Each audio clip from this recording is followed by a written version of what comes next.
All right, I've got a video here. It's from my coaching group. If you want one-on-one coaching, just go straight to durianrider.com. Get my coaching. All right, why waste time and money in your life? You want the best bike. You want relationship tips. You want to lose weight and stay lean for life. Get your hormones in order. Whatever you want. Go to durianrider.com. Get my one-on-one coaching. Join the Facebook group. Be done with it, man. Stop wasting time and money. Like, people are... But damn. Anyway, so basically, I'm being the coach that I wanted back in the day. I had to figure out all this stuff pretty much by myself, or ask a zillion questions, travel the world, speak with literally thousands of people to get to where I am today.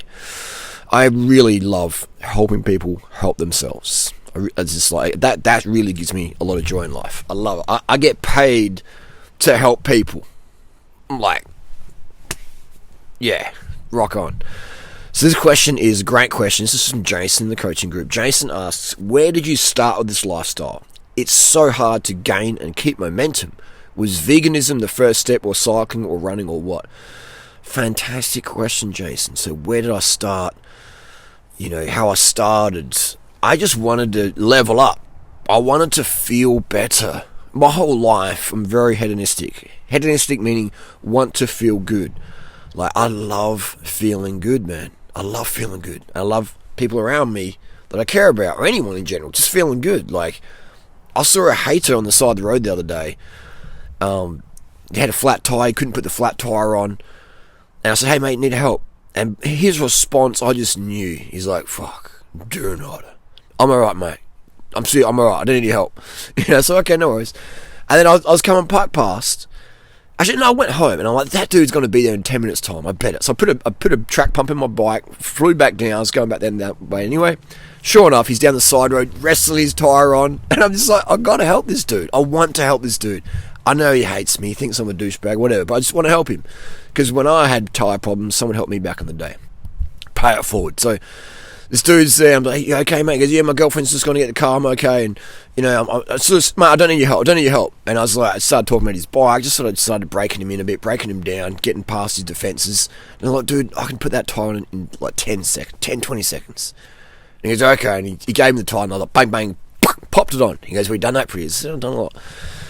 And then his girlfriend turns up, and she's all like, who's doing right? What's he doing again? And just, I could just feel the vibe. I didn't make a fuss, but and I rode off just feeling awesome. I helped someone put the tyre on, showed them how to do it. It just felt good. And so for me, chasing that feel-good feeling, you know, I did drugs back in the day. You know, everyone back in my day did drugs, street drugs, you know, weed and LSD and the goeies and stuff like that, and it made me feel good. And the weed would make me feel a bit paranoid, a bit like, ugh. Alcohol was a bit like, ugh. So I stopped those things very, very easily. The stimulants, though, I was like, these feel good, but then I feel shit the next day. You know, it's like a big charge, and then crash the next day. I was like, I don't like that. So it was easy for me to give up stims, even caffeine or low dose legal stims, the smart drugs, etc., which I use occasionally.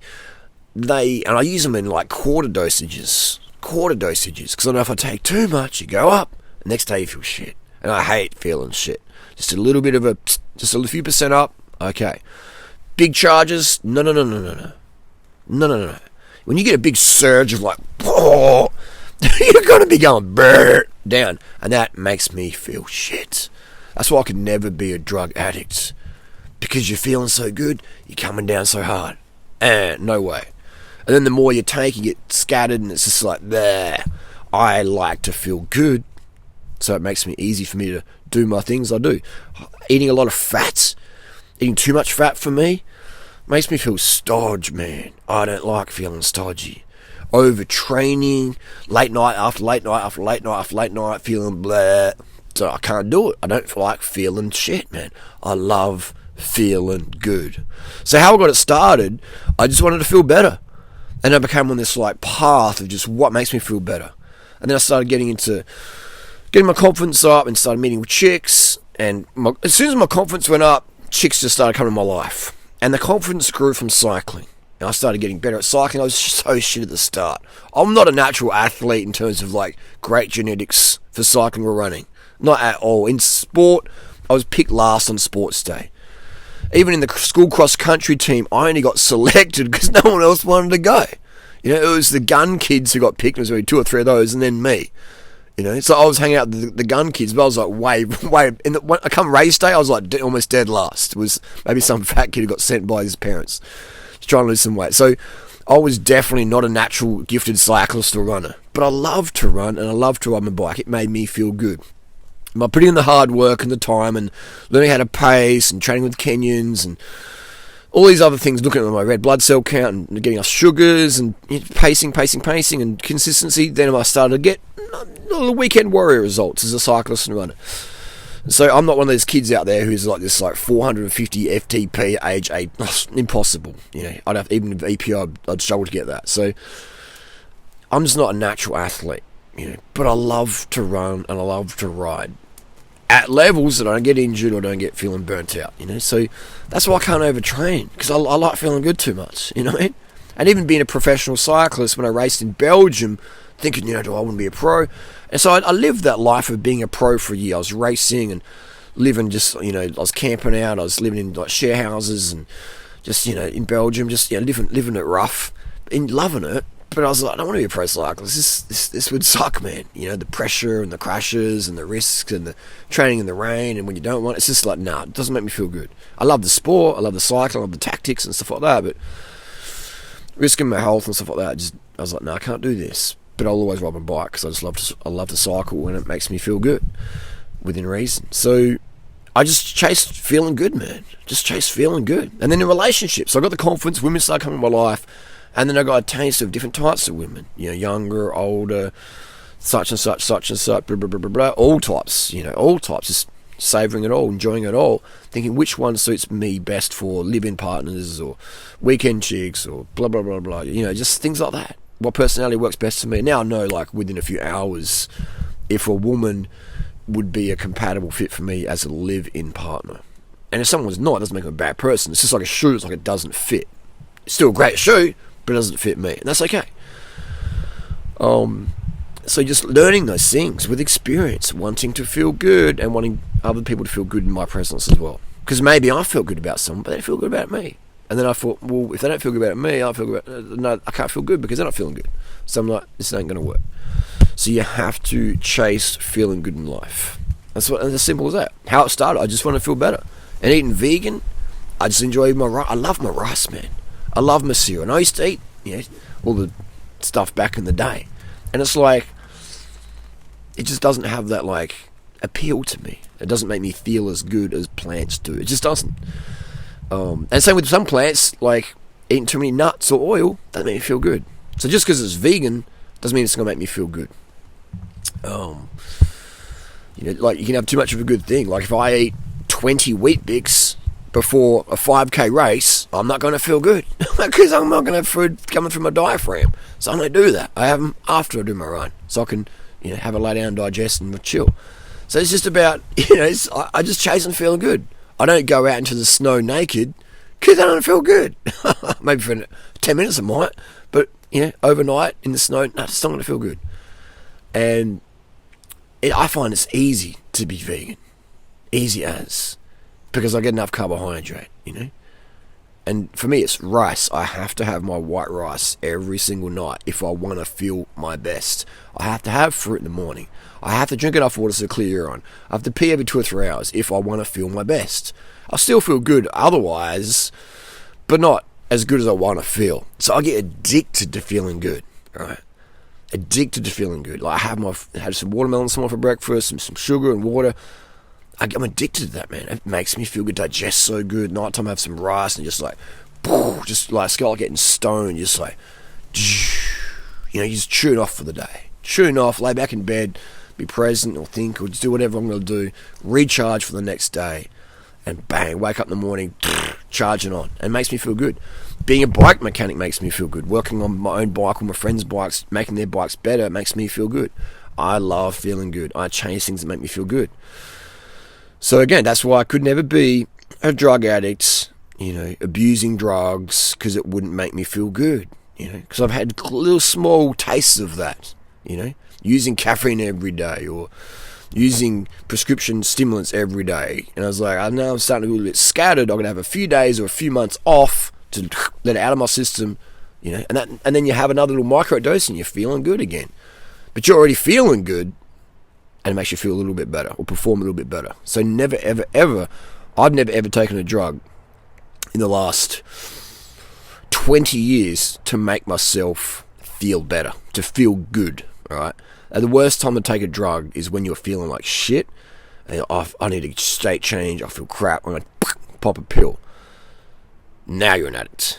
Now that's destructive, all right? You want to get to feeling good naturally, and then if you want to like enhance your productivity, then take a little microdose, quarter or half, super baby dose, just to bring you up.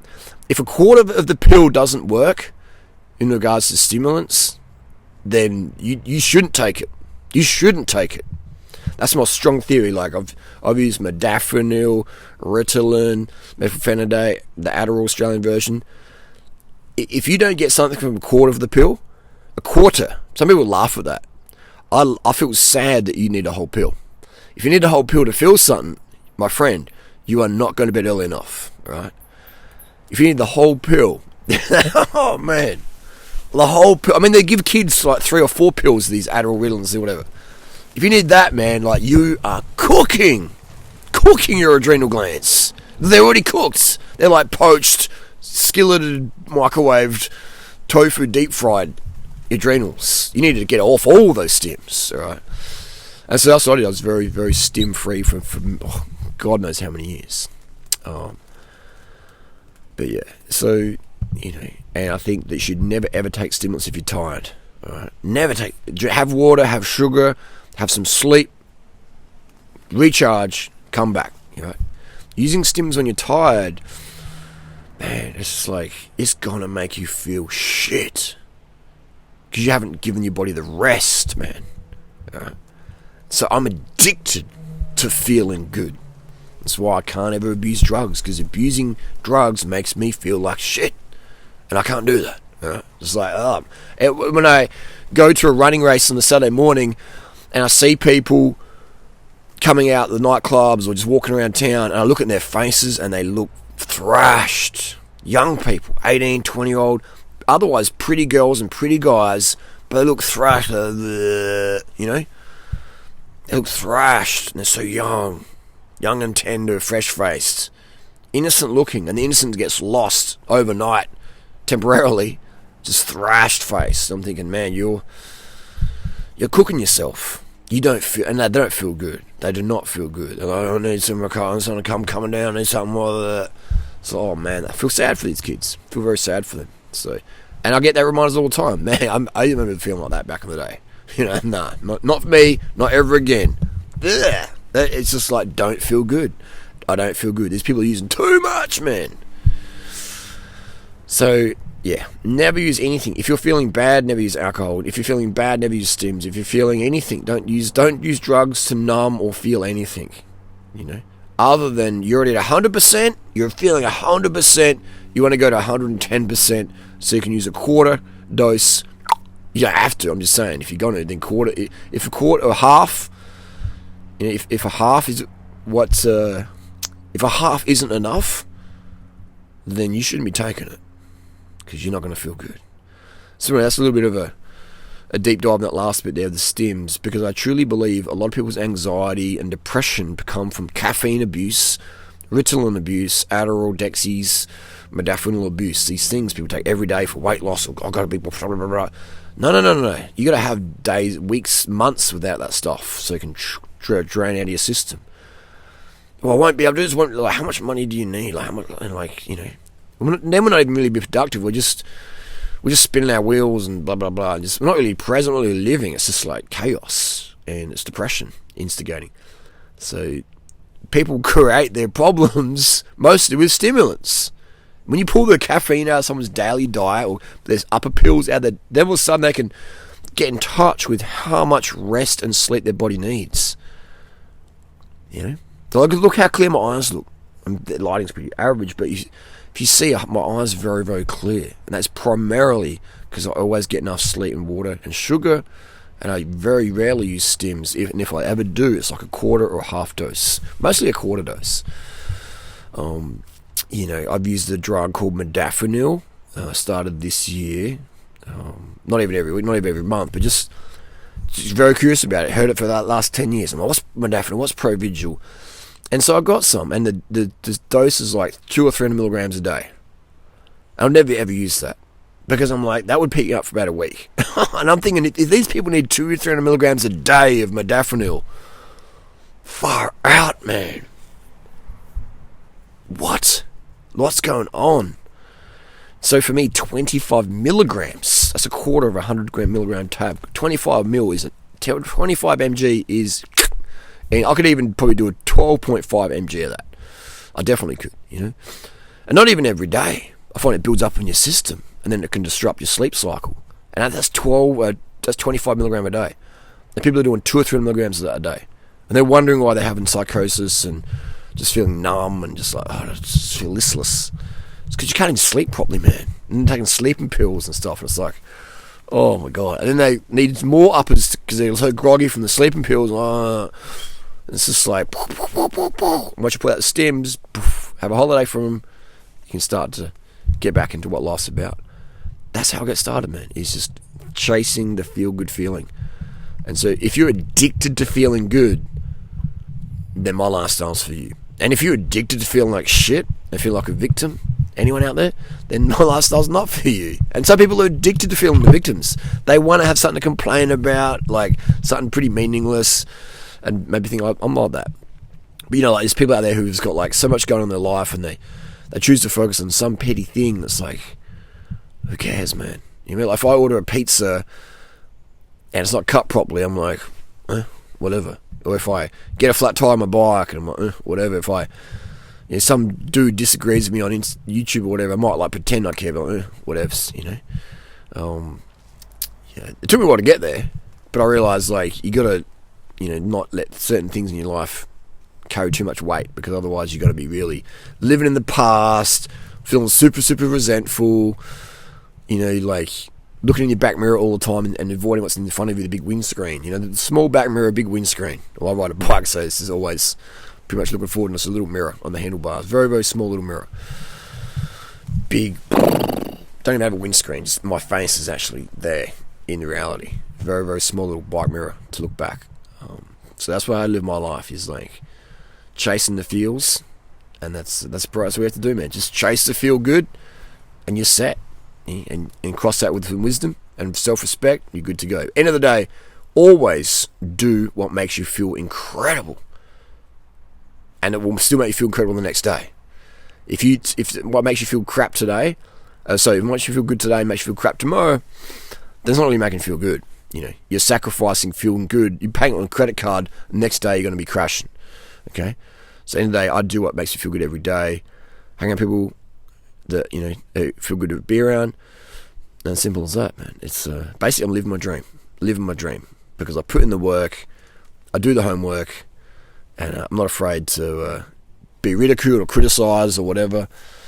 Just like make my own rules, man, and treat others how I want to be treated, pretty much. Hopefully that helps. If it doesn't, let me know down below. We'll do more of a deep dive on it.